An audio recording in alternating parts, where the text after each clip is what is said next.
عالم صلی اللہ علیہ وسلم ہیں، اگر مکے سے گزر رہے ہیں، صحابہ کرام کو گزرنے کا طریقہ معلوم ہو رہا ہے، مصطفیٰ سو رہے ہیں، صحابہ کرام ان کی زندگی دیکھ رہے ہیں، مصطفیٰ نکاح کر رہے ہیں، ان کو لکھا جا رہا ہے، مصطفیٰ تبسم فرما رہے ہیں، وہ لکھا جا رہا ہے، ہمارے نبی نکاح کر رہے ہیں، وہ بھی لکھا جا رہا ہے، اپنی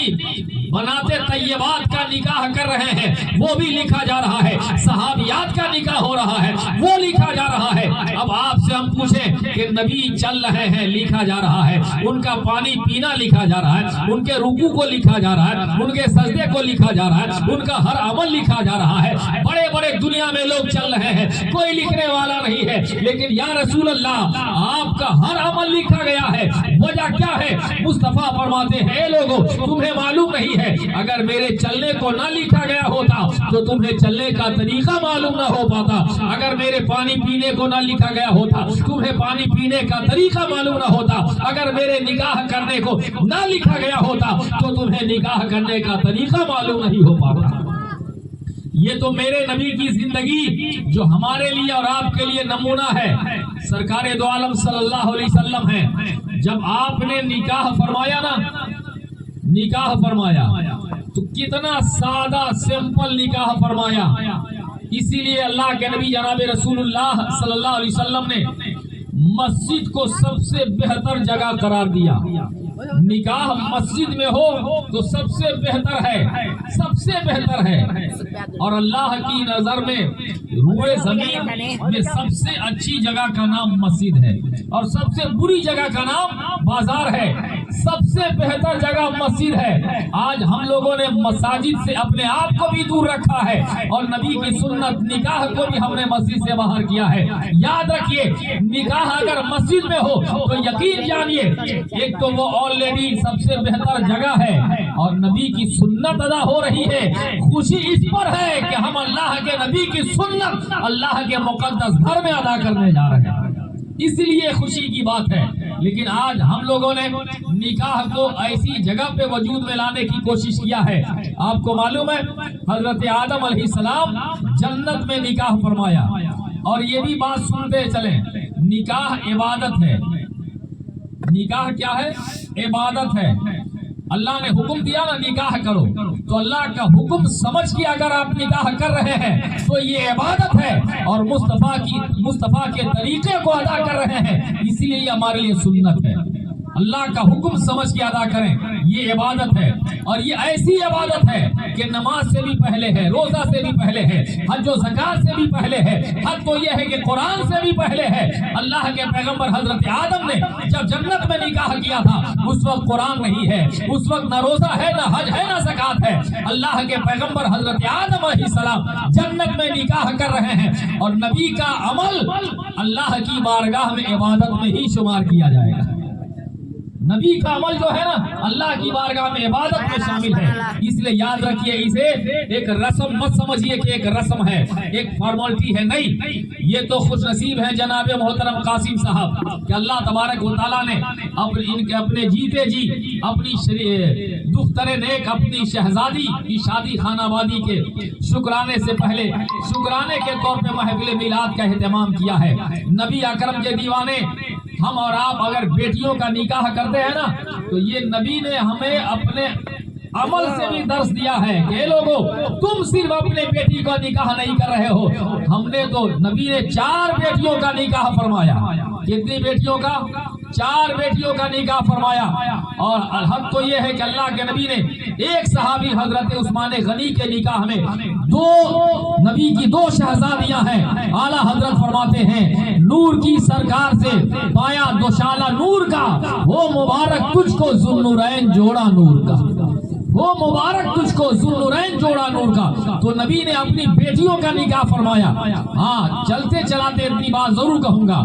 کہ جناب قاسم صاحب اپنی شہزادی اپنی دختر کو تربیت دیا ہے، اچھی تربیت دیا ہے، اور حافظ قمر الزمان صاحب جب بچی کا بھائی حافظ قرآن ہو، ایک مسجد مدرسے کے ذمہ دار ہو، اور خود ان کے والد الحمدللہ علماء کی صحبت میں رہنے والے ہیں تو ہمیں کامل یقین ہے کہ اپنی بچی کو اچھی تربیت بھی دیا ہوگا۔ نبی اکرم جناب رسول اللہ کے ایک صحابی ہیں حضرت صفوان، ان کی شریک حیات حضرت ام عطیہ ہیں، بارگاہ رسول میں حاضر ہوتی ہیں، عرض کرتی ہے یا رسول اللہ آپ کے غلام میرے شوہر صفوان مجھے نماز پڑھنے سے روکتے ہیں، مجھے روزہ رکھنے سے منع کر دیا ہے، کہا جاؤ تم اپنے شوہر صفوان کو میرے پاس بھیجنا۔ حضرت ام عطیہ آئی، اپنے شوہر سے کہا آپ تشریف لے جائیں، آج آپ کو اللہ کے نبی کی بارگاہ میں حاضر ہونا ہے۔ وہ صحابی نبی کی بارگاہ کا اعلان سنا، وہ صحابی بارگاہ رسول میں حاضر ہوئے کہ آج اللہ کے نبی کی بارگاہ میں مجھے حاضر ہونا ہے، بڑی تیزی کے ساتھ بارگاہ مصطفیٰ میں حاضر ہوئے۔ اللہ کے نبی فرماتے ہیں اے صفوان تم نے اپنی بیوی کو نماز سے روک دیا ہے، تم نے اپنی بیوی کو روزہ رکھنے سے منع کیا ہے۔ وہ صحابی کہتے ہیں یا رسول اللہ میں کون ہوتا ہوں کہ اپنی شریک حیات اپنی بیوی کو نماز سے روک دوں، میری کیا مجال ہے کہ میں انہیں روزہ رکھنے سے منع کر دوں۔ یا رسول اللہ میں بڑا غریب آدمی ہوں، میری محتاجی بہت زیادہ ہے، میں مزدوری محنت مشقت کرتا ہوں، خود بھی کھاتا ہوں، ان کے لیے بھی کھانے کا انتظام کرتا ہوں، گھر کے اور افراد کے لیے بھی ضروریات کی تکمیل کرنے کی کوشش کرتا ہوں، محنت مزدوری کرتا ہوں۔ یا رسول اللہ میری شریک حیات کا عالم یہ ہے کہ وہ نفلی نماز میں اتنی مصروف ہو جاتی ہے کہ رات بھر نفلی نماز میں گزار دیتی ہے، اس کے نفل روزے کا عالم یہ ہے کہ وہ لگاتار مسلسل روزانہ نفلی روزہ میں رہا کرتی ہے۔ میں ایک شوہر ہوں جو بیڈ بستر کا تنہائی کا جو حق ہوتا ہے ایک بیوی کے ساتھ اور ایک شوہر کے بیچ، وہ حق کب ادا کرے گی؟ اس وقت اللہ کے نبی نے فرمایا اے دنیا کی عورتوں یاد رکھو جب تک تمہیں شوہر کی اجازت نہ ملے تم نفلی نمازیں نہ پڑھا کرو، تم نفلی روزہ نہ رکھا کرو۔ ہو سکتا ہے کہ تم نفلی نماز میں ہو، تم نفلی روزہ میں ہو اور تمہارا شوہر تم سے قربت چاہتا ہو، ملاقات چاہتا ہو، اور اس وقت اللہ کے نبی فرماتے ہیں اگر شوہر راضی ہوتا ہے تو بیوی کی نماز کو بھی اللہ قبول فرما لیتا ہے، نفلی روزہ بھی اللہ قبول فرما لیتا ہے۔ پتہ چلا مصطفیٰ کے دیوانے ہم سب اپنی بیٹیوں کو بھی یہ پیغام دے کر کے بھیجیں کہ شوہر کو راضی رکھا کریں۔ نبی اکرم جناب رسول اللہ نے فرمایا کہ اگر کوئی دولہا اپنی بیوی کے منہ میں لقمہ دیتا ہے تو اللہ تعالیٰ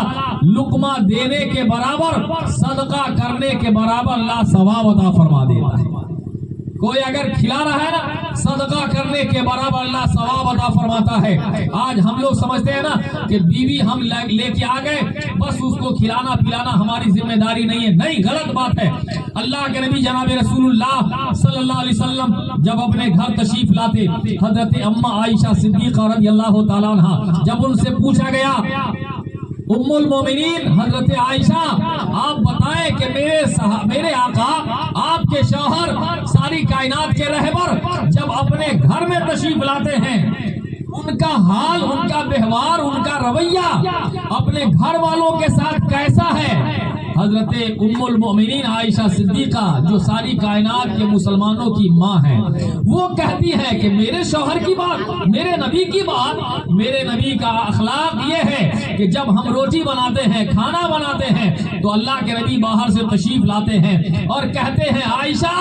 کہو تو تمہارے کام کو میں ہلکا کر دوں۔ دیکھیں آپ، کہو تو تمہارے کام کو میں ہلکا کر دوں۔ سوچئے مصطفیٰ ہے اپنے گھر میں کام کر رہے ہیں اور آج ہمارا نوجوان سوچتا ہے کہ نہیں کھانا بنانا صرف بیوی کی ذمہ داری ہے۔ یاد رکھیے گا اگر شریعت دیکھیں گے نا، سچی بات بتا رہا ہوں، ایک بڑی باریک بات بتا رہا ہوں۔